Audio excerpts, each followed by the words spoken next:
الحمدللہ وکفا وسلام علی عبادہ الذین اصطفیٰ۔ اللہ تبارک و تعالیٰ کا احسان ہے، فضل ہے، کرم ہے کہ انشاءاللہ اگر زندگی رہی تو ہم چند دنوں میں رمضان المبارک کے مہینے میں پہنچ جائیں گے۔ رمضان کی بہار برکتیں ہم دیکھ لیں گے۔ رمضان کا مہینہ یہ نیکیوں کا سیزن ہے۔ جیسے تاجروں کے اوپر اپنا سیزن آتا ہے تو وہ دن رات ایک کر دیتا ہے کہ سیزن میں میرا کام نکلے، میں زیادہ سے زیادہ پیسے کماؤں۔ سمجھ آ رہی ہے؟ اسی طرح پوری سال کے اندر نیکیوں کمانے کا یہ ایک مہینہ ہے، صرف ایک مہینہ رمضان کا۔ یعنی رمضان میں جو نیکیاں ملتی ہیں نا وہ اور مہینوں میں نہیں ملتی۔ مثال کے طور پر عام دنوں میں آپ ایک فرض پڑھ لو تو بس اتنے ہی ثواب، رمضان میں جو ایک فرض پڑھتا ہے تو اس کو 70 فرائض کے برابر ثواب ملتا ہے۔ کتنے؟ ایک بندے نے ایک نماز فرض پڑھ لیا، یوں سمجھو کہ اس نے 70 مرتبہ پڑھ لیا، کتنا اجر اس کو ملتا ہے۔ رمضان کے اندر کوئی بندہ نفل پڑھ لے، کیا پڑھ لے؟ نفل پڑھ لے تو وہ نفل فرض پہ بدل جاتا ہے، دعائیں قبول ہوتی ہے، اللہ کی طرف سے رحمتیں برکتوں کی بارش ہوتی ہے۔ اس لیے فرمایا کہ بدنصیب ہے وہ شخص جو رمضان جس بندے کی رمضان میں مغفرت نہ ہو جائے، یہ بدبخت ہے۔ اس کے لیے نبی علیہ السلام نے بددعا دی ہے۔ سمجھ آ رہی ہے؟ تو رمضان کے اندر مختلف کام ہے، مختلف اعمال ہے، ان میں سے کوئی عمل ہم سے نہ چھوٹے۔ ایک ایک ترتیب سے بناؤں گا۔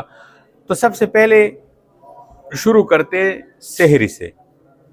سحری کھانا، اب دیکھو سحری کس وقت کھائی جاتی ہے؟ جب تک جو ہے صبح صادق کا ٹائم نہیں ہوتا، ٹھیک ہے، تو اس وقت تک جو ہے یہ سحری کا وقت ہوتا ہے۔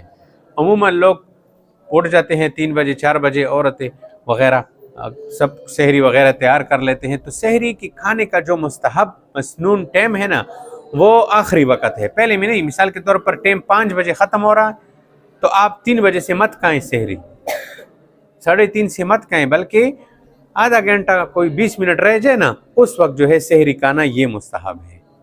سمجھ آ رہی ہے؟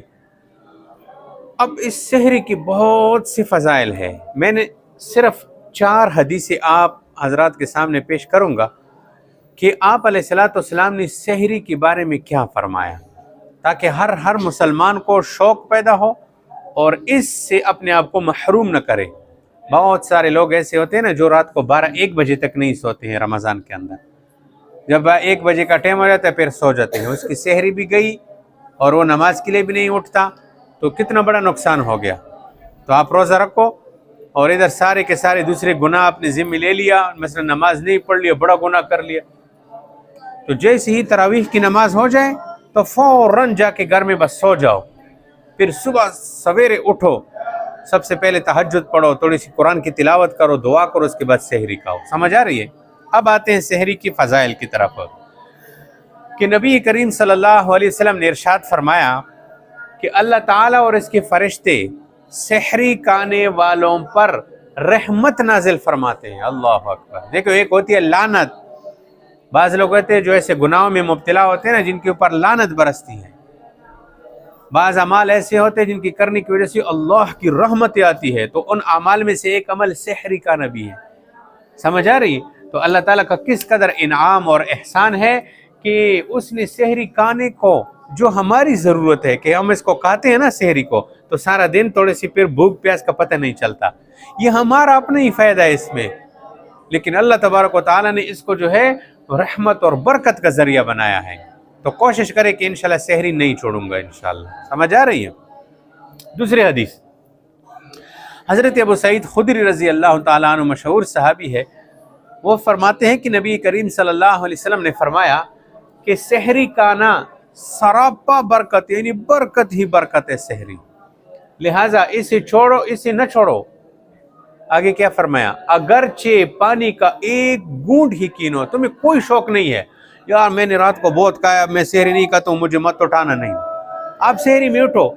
اگر آپ کو کھانا اچھا نہ لگے نا تو ایک چائے کی ایک پیلی، ایک گھونٹ پانی، اس نیت سے کہ میرے پیارے پیغمبر علیہ السلام نے فرمایا کہ اس میں کیا ہے؟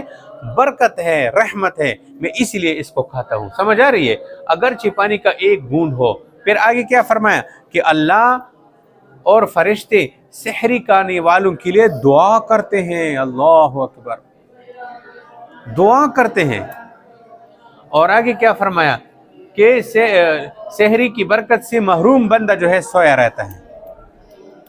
تو جس وقت آپ کے لیے دعائی دی جا رہی ہے، جس وقت رحمتوں کی بارش برس رہی ہے اور آپ سو رہے ہیں۔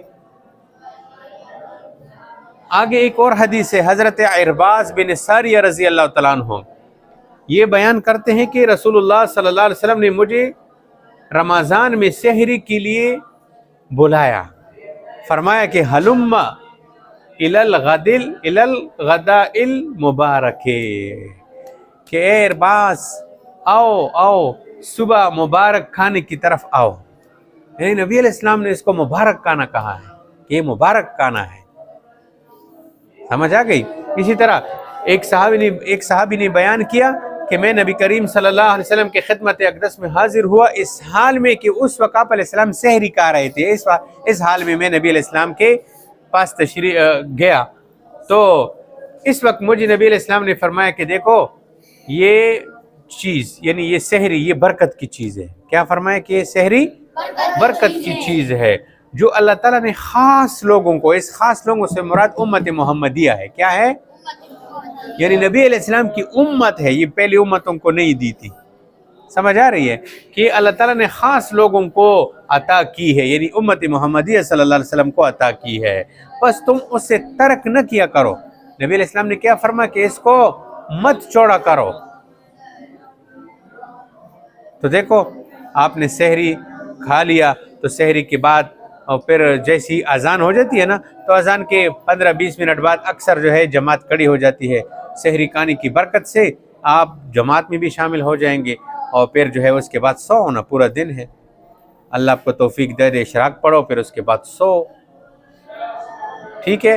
تو کوشش کریں گے نا انشاءاللہ کہ سحری کھانا یہ نہیں چھوڑیں گے، اس برکتوں کو انشاءاللہ ہم حاصل کریں گے۔ اللہ پاک ہم سب کو عمل کی توفیق عطا فرمائے۔